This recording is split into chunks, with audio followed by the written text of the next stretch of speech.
안녕하세요. 엔지니어 TV입니다. 자, 현대차의 인베스트데이 내용 조금 더 보고자 하는데요. 여기 이제 배터리 관련된 내용도 있는데, 그거는 이제 나중에 좀 다루기로 하고, 오늘 이제 수소 관련돼서 지금 이제 컨셉카도 나와서 그 구조라든지, 수소차가 어떻게 구동이 되는지, 전기차와 어떤 관계가 있는지 좀 보도록 하겠습니다. 자, 현대차는 수소 산업을 계속 키우려고 하는, 전기차를 떠나서 수소 산업에 대해서 아주 긍정적으로 보고 있습니다. 이거는 이제 발전 관련해서는 향후에 꼭 커지는 산업이기 때문에 꼭 전기차라기보다 특히 대형차에서 좀 유리하다라고 하는데, 이제 이 부분도 조금 최근에는 약간 생각이 달라지고 있지만, 요거죠. 고성능 FCEV 컨셉카 개발. 여기도 보면 FCEV, 퓨어셀 EV인데요.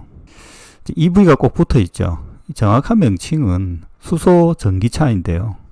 이거를 이제 수소차라고 봐야 되냐, 전기차라고 봐야 되냐, 라는 거죠. 현 시점에서는 수소차, 요 넥소죠. 추가로 지금 안 나오는 걸로 알고 있는데, 전반적으로 산업으로 보면, 수소차, 수소 승용차는 실패라고 봐야 됩니다. 근데 이렇게 고성능차를 계속 출시하면서 수소 전기차를 포기하지 않을 걸로 봅니다. 이거는 어떻게 될지는 향후에 봐야 되겠죠. 여기 인베스트데이에도 내용에 보면 엄청나게 많은 장수를 수소에 할애되어 있습니다. 전지 시스템 라인업 확대.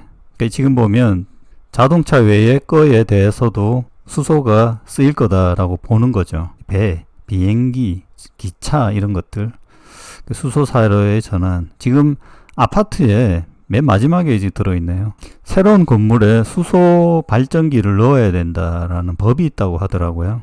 자, 이렇게 이제 사회 정책상에도 연결이 되어 있기 때문에, 수소를 포기하지는 않을 걸로 보이는데, 전기차는 어떻게 될 건가를 보겠습니다. 자, 이거죠. 수소 슈퍼카 엠비전 74. 자, 예상 가격이 5억이라고 합니다. 5억. 양산이 확정되었고, 8월에 테스트카가 제작된다고 합니다. 요게 이제 안에 내부의 구동이 약간 나와 있는데, 자, 윙도어 위로 열리는 거 2인승이고요. 뒤에 요 수소 탱크가 들어가서 앉을 자리가 없죠. 수소 연료전지와 파워트레인이 수소 연료전지와 570kW의 고성능 전기 모터 2개가 후륜에 장착된다. 후륜에 모터 2개가 있고, 앞에는 모터가 없는 걸로 되어 있죠. 확인해 봐야 되겠지만, 최고 출력이, 모터 최고 출력이 671, 전기연료 스택이 114마력, 그래서 최고 출력이 775마력인데, 이게 썩 와닿지는 않은데요. 뒤에 다른 차와 좀 비교를 해 보겠습니다. 저는 여기에서 좀 특이하게 봤던 게, 배터리가 62.4kW의 배터리 팩이 들어간다라고 되어 있습니다. 이 정도면 거의 전기차 수준이죠. 자, 성능 관련해서 가속도 최고 속도 250km. 이거는 하여튼 그렇다 치고요. 주행거리가 600km의 항속거리를 확보할 예정이다. 라는 겁니다. 자, 200대 한정이고 대당 5억 원이 책정될 것으로 본다라는 거죠. 솔직히 현대차가 이걸 왜 하는지 솔직히 말하면 잘 모르겠습니다. 실제 이 수소차가 수소로 가는지 배터리로 가는지 이 부분이 조금 헷갈립니다. 저도 이 부분에 대해서 동시에 작용하겠지 이렇게 그냥 간단히 생각했고, 전기차로 넘어간다라는 확신이 너무 강했기 때문에 최근에는 이제 그 결정이 나서 수소 구동에 대해서는 이제 공부를 좀 했었죠. 저의 영상에도 보면 수소 스택, 셀 어떤 구조라든지 이런 부분에서 언급은 있는데요. 이게 이제 자동차로 보면 파워 보면 이제 전압과 전류의 곱하기잖아요. 일단 전압이 중요한데, 수소 쪽 전압이 제가 알기로는 1.5V, 2V가 안 되는 걸로 알고 있어요. 근데 이제 배터리 같은 경우에 그 NCA 망간계 같은 경우는 4V 가까이 되거든요. 그래서 파워의 차이가 꽤 납니다. 그래서 연료전지의 파워를 높이기 위해서, 전압을 높이기 위해서는 셀의 숫자를 늘려야 되죠. 그러면 이제 연료전지 스택이 커지게 되는 겁니다. 요거는 이제 볼보 일렉트릭, 그러니까 실제 어떻게 구동하는 거에 대해서 설명들이 있는데, 그러니까 실제 수소로만으로도 가동이 가능합니다. 근데 이제 다른 전력들이 필요하기 때문에 배터리 사이즈가 아주 작을 수도 있고요. 클 수도 있습니다. 지금 여기 볼보 트럭 같은 경우에 배터리 사이즈로 봤을 때 상당히 큰 게 들어있죠. 2개씩이나 들어있는데 이거는 뭐 옵션에 따라 다르겠지만 이게 시판 모델인지는 모르겠습니다. 이런 구동에 대해 설명하는데 자기들의 이제 컨셉을 이야기하는 거겠죠. 일단 연료전지로 구동하고 배터리가 도와준다. 여기 뭐 추가 전력이 필요할 때 이렇게 되어 있는데 제가 생각에 연료전지 없이도 배터리만으로도 구동할 수 있는 수준으로 만든 걸로 보입니다. 이 파워 부분이 이제 딸렸을 경우에 배터리로만으로도 가능하게. 자, 이 부분은 자, 수소차에 이제 배터리가 어느 정도 용량이 들어가느냐에 대해서 보니까 넥소 같은 경우에 이렇게 쭉 보시면 요런 여러 가지 썰이 있더라고요. 여기 보면 배터리 용량이 42kW라는 기사들이 꽤 돌았나 봐요. 엄청 크죠. 이 정도면 왜 수소를 하냐라고 이제 생각할 수 있는데 여기도 내용이 뭐냐, 배터리 용량이 42kW 정도 되니까 수소를 굳이 할 필요가 있느냐, 이 수소차를 까는 내용이었죠. 근데 실제 이거는 잘못 알고 있는 내용이더라고요. 그럴 수가 없죠. 아이오닉 5에 73이니까 57.5%나 된다. 잘못된 기사죠. 여기 보면 이제 이 내용이 나오는데 하이브리드의 배터리가 이제 1.76, 그러니까 이 사람 주먹 한 3, 4배 정도 그 사이즈 배터리가 들어가는데 12개 48V 시스템이라고 하죠. 작은 배터리가 12개가 이제 들어가 있는 겁니다. 이걸 뭐 원형으로도 구현할 수 있고요. 그러니까 그 마일드 하이브리드 팩이 넥소에 들어있다. 1.56이라는 거죠. 1.76보다 작다. 뭐 이거는 차량 사이즈 때문에 그런 것 같은데 뭐 더 원가 절감을 했을 수도 있고, 여기 보면 이제 여기에 들어가는 배터리는 하이브리드 기능이다라는 겁니다. 근데 이게 문제가 있다라는 거죠. 이 넥소가 힘이 조금 딸린다. 여기 보면 출발할 때는 꽤 경쾌하게 나가다. 이게 모터가 여기에서 적용이 되는 것 같아요. 그 모터는 파워가 있고 수소로 가면 힘이 빠진다는 거죠. 자, 이런 경험 때문에 배터리 용량을 키워야 될 필요성을 느끼게 된 겁니다. 알게 된 거죠. 자, 모든 종류의 차에는 이제 배터리가 들어가죠. 이게 납축 정지를 옛날에 썼는데 이제 용량이 커지니까 AGM 배터리를 쓰고 점점 전기 사용량이 많아지기 때문에 내연차에 기본적으로 리튬이온 배터리가 들어갑니다. 향후에는 그게 이제 그러니까 모든 차들이 하이브리드화 되는 거죠. 기본이 하이브리드입니다. 근데 그 경향이 강해진다는 거죠. 그러니까 뭐 도요타가 이제 그렇게 발표를 했죠. 이거는 뭐 현대차도 마찬가지일 것 같고요. 자, 요 방향이 있는데 여기에 이제 연료전지가 얹어진 거죠. 그리고 보면 회생제동 관련된 거, 요즘 원페달 이야기도 하는데요. 회생제동을 썼을 때 이 효율이 엄청 좋아지기 때문에 배터리가 이제 들어가는 거죠. 회생제동의 전기를 받아야 되니까 저장하는 리튬이온 배터리가 필요합니다.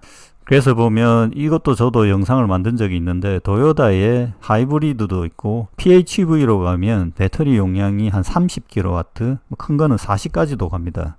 이러면 이제 전기차가 보통 60kW 정도는 되어야지, 최근의 경향을 보면 그 밑단까지 30까지도 PHEV로 올라오는 거죠. 배터리 용량은 계속 커지고 있다. 도요타도 지금 배터리 용량을 키우고 있거든요. 아직까지는 뭐 30까지는 가지는 않았고, 앞부분에 이야기했지만 하이브리드가 2kW 미만이니까 PHEV로 가면 이제 10단위로 넘어갑니다. 지금 보면 18.1 정도까지 커졌죠. 근데 이 용량은 더 커질 예정입니다. 자, 그러면 아이오닉 5N, 요게 지금 엔비전이죠. 엔비전이 좀 더 개선된 모델인데 여기 보면 테슬라 모델 S 플레이드를 제쳤다. 최고 성능 전기차로 선정이 되었다. 이게 왜 이제 전기차인데 여기 수소를 얹었지만 이게 이제 왜 그렇냐. 뉴욕 모터스에 열린 어워즈 올해의 고성능 차를 수상했다라는 거죠. 자, 여기에서 보면 일반적인 뭐 전기차라고 자동차 전문가라고 있죠. 자동차도 전기차, 내연차 이렇게 구분이 되지만 뭐 전체적으로 자동차라 보니까 그 사용자들도 이거를 구분하느냐 안 하느냐 지금 하겠지만 어떻든 자동차의 큰 카테고리에 있는 겁니다. 여기에서 구현해야 될 것이 무엇이냐라는 건 운전의 재미다라는 거죠. 아직까지도 테슬라는 타보면 소리가 안 납니다. 근데 초기에도 이제 보면 전기차가 소리가 안 나서 내연차 소리를 넣어야 된다라는 걸로 많은 말이 있었죠. 여기에도 보면 내연기관차의 사운드를 구현한 사운드 플러스 등이 옵션이 되어 있다. 주행 몰입감을 높인다고 설명이 되어 있습니다. 차는 엔진 소리가 들려야 된다는 거죠. 이 부분에서부터 엄청난 그 생각의 차이가 있는 거죠. 자, 이 부분은 제가 이제 이전에도 한번 설명해 드렸지만, 새롭게 태어난 젊은이들이 전기차를 처음부터 몬다고 하면 이 내연차의 소리에 대해서 어떻게 생각할 것이냐. 그러니까 근데 지금의 이제 기성세대들은 내연차만 탔기 때문에 전기차를 타면 익숙한 소리가 들리지 않는다는 거죠. 그래서 현대 같은 경우에 익숙한 차량과 전기차의 전환을 계속적으로 이제 시도하고 있다라고 봐야 되겠죠. 테슬라는 이제 이런 거에 대해서 필요 없다라고 하는 거고요. 제 엔비전의 가격이 뭐 5억이라고 하든지 3억이든지 3억 이상은 될 것 같습니다. 그죠? 5억까지 나왔으니까 6억이라는 말도 있습니다. 자, 여기 모델 S가 이 1억 2천, 1억 1천 정도 됩니다. 뭐 옵션까지 하면 1억 5천까지 될 것 같은데 2억은 넘지 않죠. 한국 가격인데요. 그럼 성능이 어느 정도냐? 이거는 순수 전기차죠. 수소가 들어있지 않은. 주행거리가 550인데요. 이거는 뭐 500이 될 수도 있고 600이 나올 수도 있는데 이거보다 좀 짧다라고 보고 500이고, 아까 엔비전은 600이었죠. 주행거리에 대해서 상당히 어떤 그 현대차 같은 경우에는 주행거리를 늘리고 싶은 생각이 있는 걸로 보입니다. 사실 슈퍼카로 보면 주행거리 그렇게 중요하지 않다라고 보는데 한 500km 정도만 나와도 되지 않을까라고 생각이 드는데, 자, 이 성능에서 보면 제로백 테슬라는 1.99초입니다. 더 빠르죠. 자, 여기 보면 출력 마력이 1020마력에 750kW죠. 모터가 3개입니다. 그래서 이 성능적으로는 테슬라 모델 S 플레이드가 더 나아 보입니다. 주행거리만 약간 적고 가격도 훨씬 싸죠. 자, 이렇게 생각해 볼 수 있을 것 같아요. 현대는 왜 수소를 얹었냐? 친환경적이다라는 거죠. 더 전기 생산 자체가 수소로 되니, 전기차에 대해서 수소 생산, 그러니까 전기차의 배터리는 전기를 생산하는 것이 아니고 전기를 저장하는 거거든요. 그러면 전기를 얼마나 친환경적으로 생산하는 거에 대해서는 알 수가 없다는 거죠. 자, 그렇게 보면 수소는 어떻게 생산했느냐를 물어볼 수는 있는데, 성능적으로는 테슬라 모델 S보다는 조금 낮고, 디자인에 대해서는 뭐 사람들만의 취향이 있기 때문에. 자, 그러면 이런 차가 왜 나왔을까? 여기 보면 현대 비전 컨셉이죠.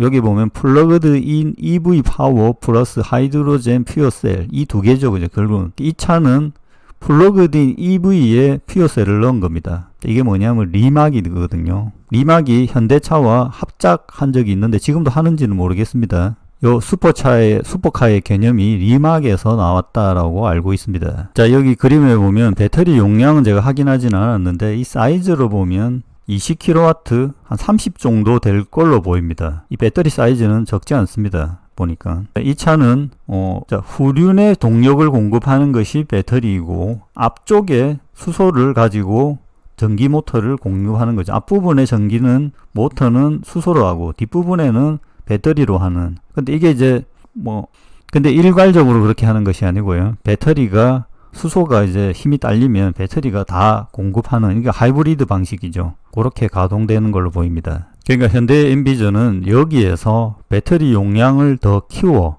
전기 모터의 파워도 높일 수 있고요.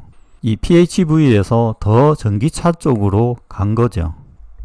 자, 최근에 이제 인베스트에 같이 나온 게 EREV죠. 거기에서 이제 900km가 간다. 그러니까 기존 내연차들은 주행거리에 대해서 엄청 민감하다라는 거죠.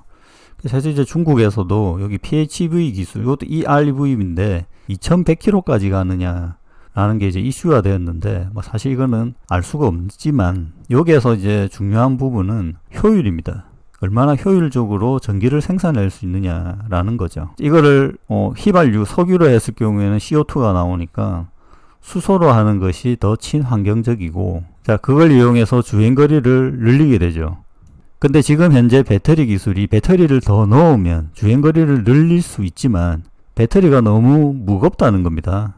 자, 결국 이것을 극복하는 것은 킬로그램당 배터리의 에너지 밀도를 더 높여야 되는 거죠. 지금의 배터리 셀당 에너지 밀도는 300이 넘지는 않습니다. 한 270 정도 되는데, 이게 450, 400 정도 가려고 하면 일단 응급 쪽에 기술 개선이 되어야 합니다. 자, 그게 이제 실리콘, 리튬 메탈 이렇게 가야 되는 거거든요. 전고체 기술은 안전에 좀 강한 기술이고요.